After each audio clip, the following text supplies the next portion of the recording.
இறைமகன் இயேசு கிறிஸ்துவின் நாமத்தில் அனைவருக்கும் கிறிஸ்துமஸ் மற்றும் புத்தாண்டு நல்வாழ்த்துக்களை தெரிவித்துக் கொள்கின்றேன். இறைமகன் இயேசு கிறிஸ்துவின் பிறப்பின் நற்செய்தியானது முதலில் வயல்வெளியில் தங்களுடைய ஆட்டுக்குட்டிகளை மேய்த்துக் கொண்டிருந்த மேய்ப்பர்களுக்குத்தான் அறிவிக்கப்பட்டது. லூக்காவின் புத்தகம் 2ஆம் அதிகாரம் 10ஆம் வாக்கியத்தில், இதோ எல்லா ஜனத்துக்கும் மிகுந்த சந்தோஷத்தை உண்டாக்குகின்ற நற்செய்தியை உங்களுக்கு அறிவிக்கின்றேன். இன்று கர்த்தராகிய கிறிஸ்து என்ற இரட்சகர் உங்களுக்காக தாவீதின் ஊரிலே பிறந்திருக்கிறார் என்று அறிவிக்கப்பட்டது. இது காலத்தால் அழிக்க முடியாத உண்மை. ஆம், இயேசு கிறிஸ்து இந்த உலகிலே உள்ள எல்லா ஜாதியினருக்கும், எல்லா மதத்தவருக்கும், ஏழைகளுக்கும், திக்கற்றவர்களுக்கும், எல்லா இன, மொழி, நிற பாகுபாடின்றி அனைவருக்குமான கடவுளின் மகனாய் இந்த பூவுலகில் பிறந்து சமத்துவத்தை அவரின் பிறப்பிலேயே இந்த மண்ணிலே கட்டமைத்தவர் இறைமகன் இயேசு கிறிஸ்து. அதனால்தான்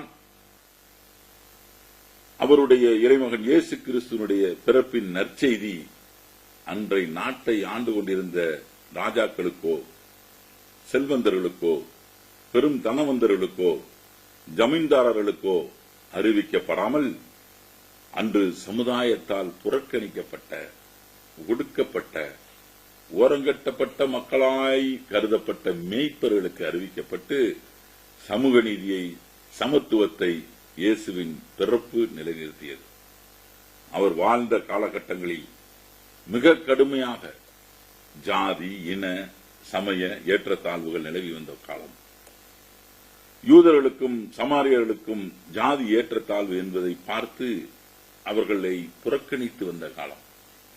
யூதர்கள் யாரும் சமாரியர்கள் வாழுகின்ற பகுதிக்கு செல்ல மாட்டார்கள். யூத மக்களுக்கும் சமாரிய மக்களுக்கும் இடையே நிலவி வந்த இந்த வேறுபாடுகளை எல்லாம் களைய வேண்டும் என்பதற்காகவே யூதராக பிறந்த இறைமகன் இயேசு கிறிஸ்து சமாரிய பெண்ணொருத்தியை தேடி கண்டுபிடித்து அவரிடம் தண்ணீர் வாங்கி குடித்து தனது செயலால் இருவேறு சமூகங்களுக்கு இடையே இருந்த வேறுபாட்டை விலக்கி சமூக நீதி பாலம் அமைத்தவர் இறைமகன் இயேசு கிறிஸ்து.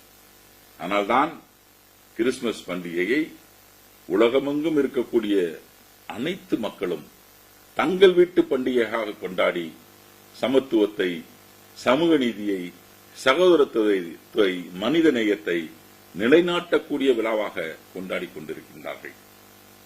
ஆனால் இந்தியாவிலே அன்பும், அமைதியும், நல்லிணக்கமும், சகோதரத்துவமும் இன்றைக்கு மிகப்பெரிய ஒரு கேள்விக்குறியாக்கப்பட்டுக் கொண்டிருக்கின்றது.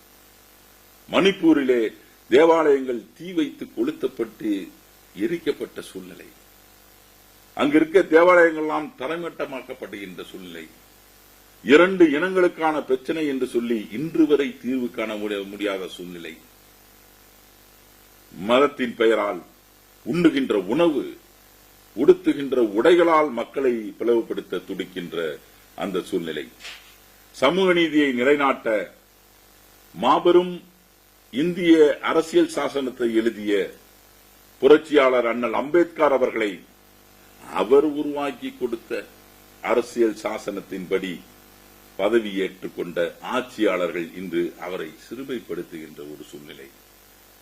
ஒன்றிய ஆட்சியாளர்களின் வெறுப்பு பேச்சுகளால், மத துவேஷங்களால் சிறுபான்மை மக்கள் ஒருவித அச்ச உணர்வோடு வாழக்கூடிய சூழ்நிலைதான் இன்றைக்கு இந்தியாவிலே இருந்து கொண்டிருக்கின்றது. ஆனால் தமிழகம் மட்டும் அதிலிருந்து விலகி திராவிட மாடல் ஆட்சி நடத்திக் கொண்டிருக்கிற நம்முடைய முதல்வர் அண்ணன் தளபதி அவர்களுடைய ஆட்சியினுடைய திறமையினால் சிறுபான்மை மக்கள் அச்ச உணர்வின்றி ஒரு தாய் மக்களாய் நாம் வாழ்ந்து வந்து கொண்டிருக்கின்றோம். தமிழ்நாட்டை போன்று இந்தியாவிலும் அன்பும் அமைதியும் மறுபடியும் மலர வேண்டும். பாகுபாடும் வேறுபாடும் களை எடுக்கப்பட வேண்டும். அன்பால் இந்த உலகை ஆளுமை செய்த கிறிஸ்து பிறப்பை கொண்டாடும் இந்த கிறிஸ்துமஸ் நல்நாளிலே நாம் அதற்காக உறுதியேற்போம். அந்த உறுதிப்பாட்டோடு இந்த கிறிஸ்துமஸ் விழாவை கொண்டாடுவோம். அனைவருக்கும் இறைமகன் இயேசு கிறிஸ்துவின் நல்வாழ்த்துக்களை தெரிவித்து அனைவருக்கும் கிறிஸ்துமஸ் மற்றும் புத்தாண்டு வாழ்த்துக்களை தெரிவித்துக் கொள்கின்றேன். நன்றி, வணக்கம்.